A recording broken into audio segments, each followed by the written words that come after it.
podcast of Tibetan Kung Fu, episode 31. This is the podcast dedicated to our Kung Fu family. Those folks that practice Kung Fu to be a better person first and a better martial artist second. My name is Sifu T.W. Smith. I'm your host here, and whether you're stopping by for the first time or you've been coming regularly, it's my goal to encourage you and to share with you the things that I've learned to be true, or at least suspect to be true, at different windows of time. The winter's setting in here in North Carolina. My throat's a little dry today, so if you hear me sipping on a little extra water, that's the reason why. Before the program goes any further, let me just read to you something that we just received at the iTunes from Miss Kim KE12. And Kim, if you're listening today, thank you so much for taking time on January the 1st, New Year's Day, to sit down, go to iTunes, and put this review in. And it says, quote, I don't know Sifu Smith at all, but I thoroughly enjoy this podcast. I learn something new or am reminded of something during every episode. I appreciate you making these available to everyone.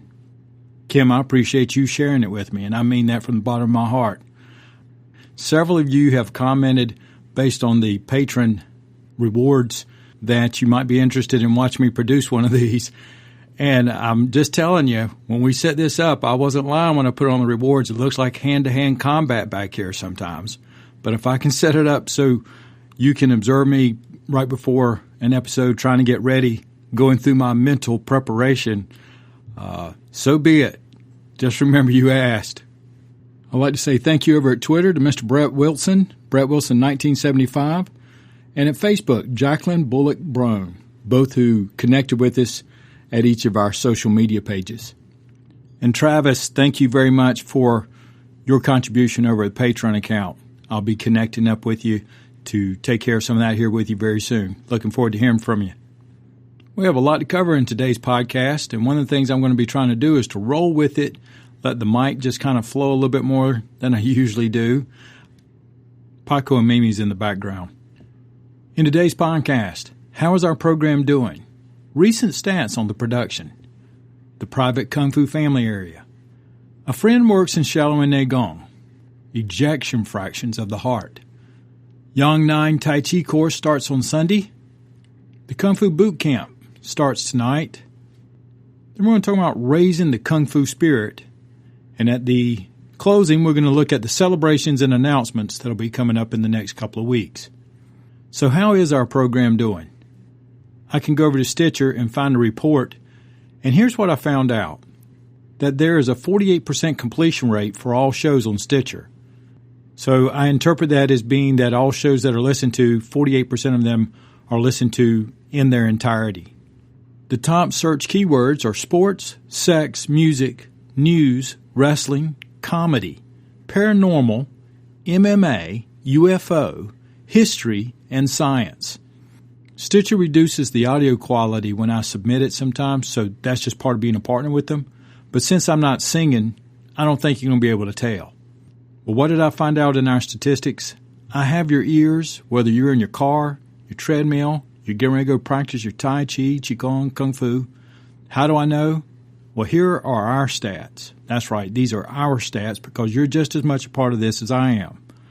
I just want you to know that I'm watching or listening to you the same way you listening to me.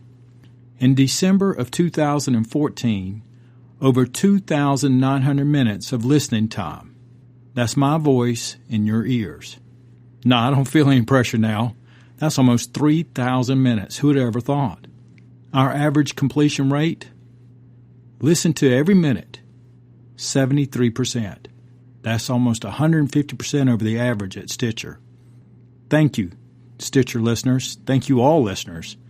I haven't figured out where the reviews go yet on Stitcher. I would love to see them if I could ever find them.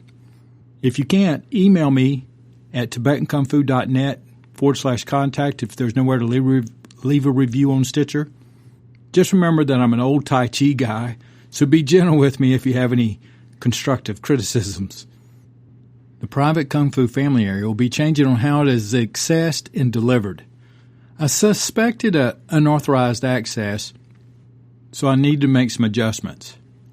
Everyone who is currently getting the RSS feed in the private family Kung Fu area will still be able to get it. I'll just be sending it to you directly. In the process, it looks that we're going to have an upgrade in how those particular recordings are delivered. So what is ejection fraction?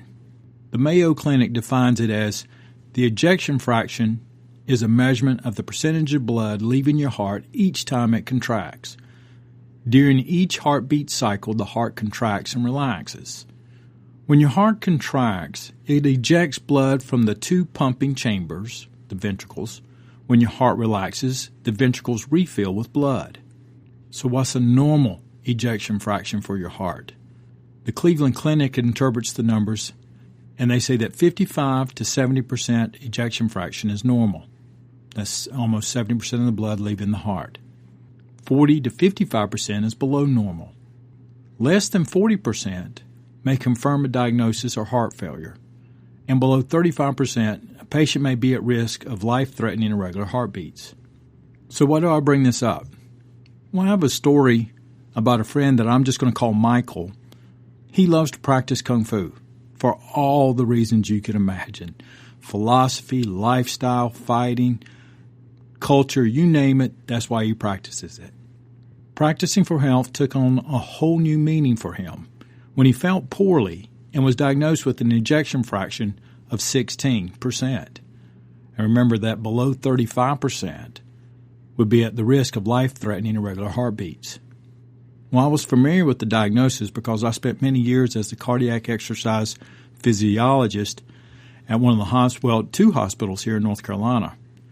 And Michael and I spoke, and I told him I wanted to show him the Qigong, primarily the Shaolin Neigong, which is a whole set of Shaolin Qigong. It's not easy. It's mostly posting, a lot of movement, some intense exercises as well. We also worked on his Tai Chi. He worked on these consistently for over a month, and I know him pretty well, so most of my effort was not to encourage him. It was for him to not do too much. His medicine was reduced along the way, and after about a month, we spoke on the phone, and the first things out of my mouth was, "Wow, your spirit sounds so much higher," because I could just tell the energy in his voice and in himself. It was really impressive to see how much better he felt after going through his meditation, his Qigong, and doing his Tai Chi on a regular basis. It wasn't that it was overly hard, it's that it promotes the flow, the encouragement, the steadiness of the heartbeat, of the brain waves, of just our being. So his ability to stay consistent, and he goes back in, and his ejection fraction had over doubled. Michael, if you're listening, which I'm suspecting you probably are, I'm very happy for you, and I look forward to talking with you again soon. If you have a heart condition, see your physician. Check into Tai Chi or Qigong as a way to promote your overall cardiac health. I have personally trained people who have had stress-induced chest pain, which the clinics will refer to as angina, all the way up to open heart surgery such as bypass, valve replacements, cardiomyopathy, and full heart transplant patients. Now, working with the full heart transplant patients taught me a lot because the folks I worked with at that time, heart transplants did not have the sympathetic nerve attached. So their hearts didn't respond neurologically to preconceived ideas of exercise or stress the way that our hearts do with the sympathetic nerve attached to it. Their hearts would respond primarily biochemically. And that was one of my experiences in learning how to understand meditation and Qi.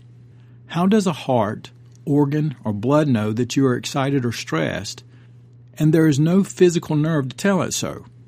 There are several hormones involved and a lot of chemistry involved, so you have more than one path to getting adjustments inside yourself. It sounds like another podcast topic one day. And mentioning Tai Chi, our Yang 9 Tai Chi course started on Sunday, and the KungFu boot camp starts tonight on this recording release on January the 7th. In fact, I was doing my boot camp workout yesterday, and I'm a little bit sore today. And that brings me to raising the spirit. What does it mean? Sometimes in Kung Fu, you hear things like the spirit of the tiger, or a fighting spirit. Michael's spirit was higher. What was it that gave me that recognition that his spirit was higher? His tone? That he was optimistic, that he seemed happy, energetic, hopeful, and proud. Maybe it seemed that he was free of fear for a few minutes, free for a few minutes of the worry if he has any influence on how his days play out. When I look at my dusty and trusty Webster's, it looks like a mess of words for the definition of spirit. Let me summarize what some of these smart folks say about spirit. First, the origin is from the Latin word spiritus, breathe. Definition 1, the non-physical part of a person that is the seat of emotions and character, the soul, synonymous with ego. For example, we seek harmony between body and spirit. Definition 2, the quality of courage, energy, and determination or assertiveness. And definition 3, the attitude or intentions with which someone undertakes or regards something. If you could envision yourself or someone else and their spirit was up, how would they be holding themselves? In the KungFu Classic training manuals, it would say, raise the spirit during your mind and body training. In our Mind Fish training, we use Yituan and Xingyi as our primary sources of understanding internal power. It is primarily used to put the emphasis on the spirit of your actions. The techniques are not complicated, which is part of its strength and also part of its weakness. There is no form that you have to try to memorize. It is hard how you think, how you breathe, how relaxed are you, how stiff are you. You have to find the perfect place in your heart so that you can blend those all up. In this particular style of Kung Fu, as a teacher, is where I draw a hard line. I do this with the Mind Fist, the Xingyi, and the Hop Guard training. And by hard line, what I mean is that it's a higher level of expectation. You really have to dig deep in order to understand and appreciate what you're trying to accomplish there. It's a little bit more than just training for health, and so you have to reach in there a little bit deeper. For the primary thing that we always talk about, you can practice and become a better person, and your martial arts will improve along the way.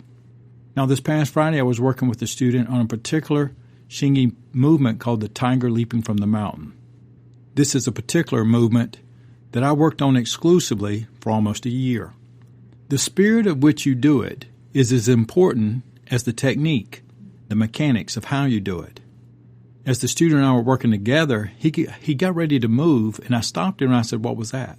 And he looked at me kind of puzzled, and I said, "I can't fix anything if your spirit isn't in your expression. You're thinking about doing it, and I can see you thinking about it." When the tiger is prepared and is calm and is watching, he doesn't think about leaping and then leap. He goes without hesitation. The other thing that happens is that when you have a spirit in your activity, the techniques and the mechanics of which you do that expression will change automatically. Your body follows your mind. If I try to correct just an empty technique where there is no spirit, the Xingyi student can't gain but up to a mechanical level, because you won't recognize how short you are in finding power. And without the spirit and the mindset of your practice, when you go to spar or try to apply it, usually one or two things will happen. You will freeze and you get hit, or you get really scared and then you overreact to overcome the fear, and someone skilled takes advantage of you overreacting, and then you get hit. Now, of the two, at least acting, even overboard, may give you a chance. But no action against someone is almost always not going to end well. Your power is dependent upon the routines and drills that you go through and how you go about going through them, like we were just talking about in the last episode.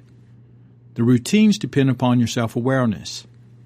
Without the self-awareness, you fall back into habit, which is the path of least resistance. Because I was asked about it in another podcast, we will discuss the meaning of the original Shaolin Spirit of the Five Creatures. And I'm not talking about that sometimes silly-looking mask where you roll around on the floor like a monkey or wiggle your head around emulating a snake. I'm talking about finding the spirit of the creatures that has nothing to do with pretending to look like them. In your martial arts, when you're trying to raise your spirit, Eliminate one label. Rather, use several. Because having spirit is what I call a compound expression. It's like a compound word. It takes more than one to make it, and they have to be blended in appropriate proportions every time. Here's a few examples of some other compound expressions that I use. Compassion, which is a blend of firmness, wisdom, being attentive to the greater good, and kindness. Being graceful is a blend of coordination, balance, strength, expression, structure, and being mindful. Power, that's a combination of timing, alignment, mass, and focus.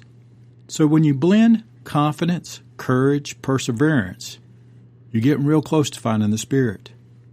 What if you didn't speak? How could people see that your spirit was up? You can't be self-conscious and act with spirit because you're thinking about what to do or how it will appear and how it will turn out. And all that takes away from confidence and it takes away from courage. What about a toddler? They're like 25 pounds of spirit. So how do you bring this into your Kung Fu and martial arts practice?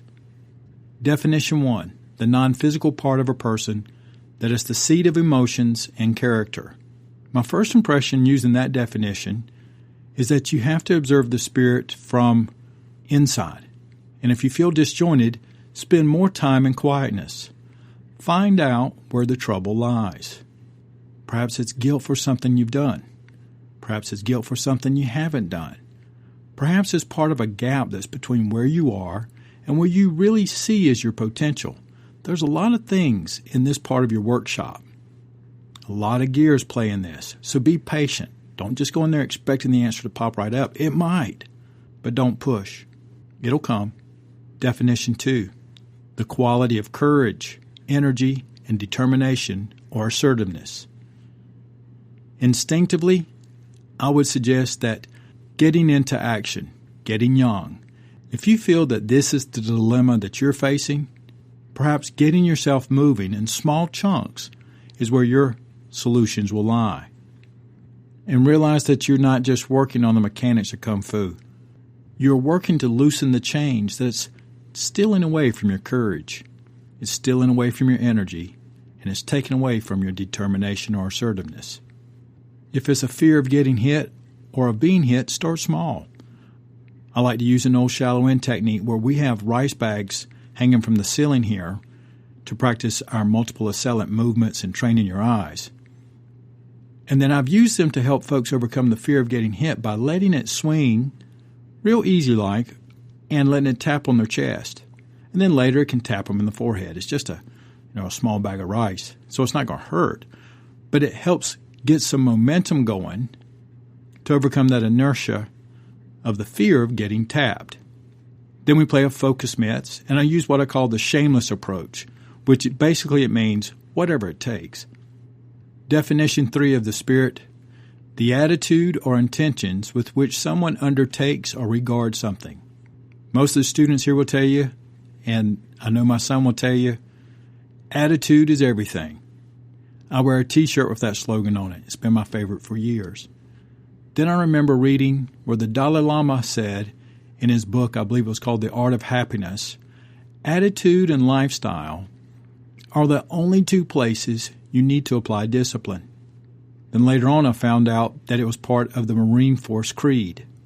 It is in definition 3, the attitude or intentions with which we undertake things, that I was primarily speaking about in episode 30, the intentions and routines of your Kung Fu practice. Find something that drives you.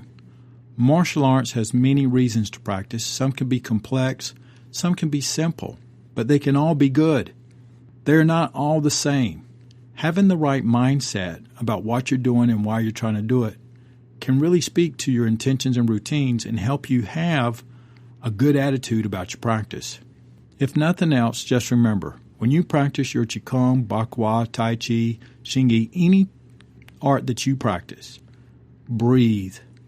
Keep your head up, your eyes lively, and exercise towards a place at a minimum where you can work on mechanics but also flow. So there we go, a discussion of how to put spirit in your Kung Fu. Now in the celebrations and announcements sections, Yufei's birthday is coming up Sunday, February the 15th, and I'll talk a little bit more about him later. I think we're planning a dinner over at a restaurant. You can check the Facebook page from yesterday. The Chinese New Year starts on Thursday, February the 19th. I'll be at the Kwun doing some of our traditions here on the Chinese New Year Eve. I'll cook dumplings and noodles, things like that, like I usually do. I'm also going to go through the incense lighting. Since it's going to be on a Wednesday, I don't have the exact time yet. We'll post it on the calendar to TibetanKungFu.net/calendar.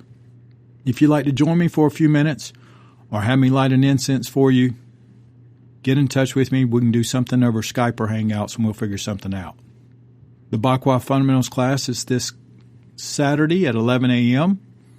Throughout the rest of January, each Monday, 11:30, there's a meditation class. There's no charge for it. The Shiatsu workshop has already had several people interested in it, and I haven't posted it anywhere public yet that I know of. The content members know about it because I sent content members out an email, and you, the podcast listener, are the only ones that I've mentioned it to. So I encourage you, if you're interested, make sure you get your name on the short list.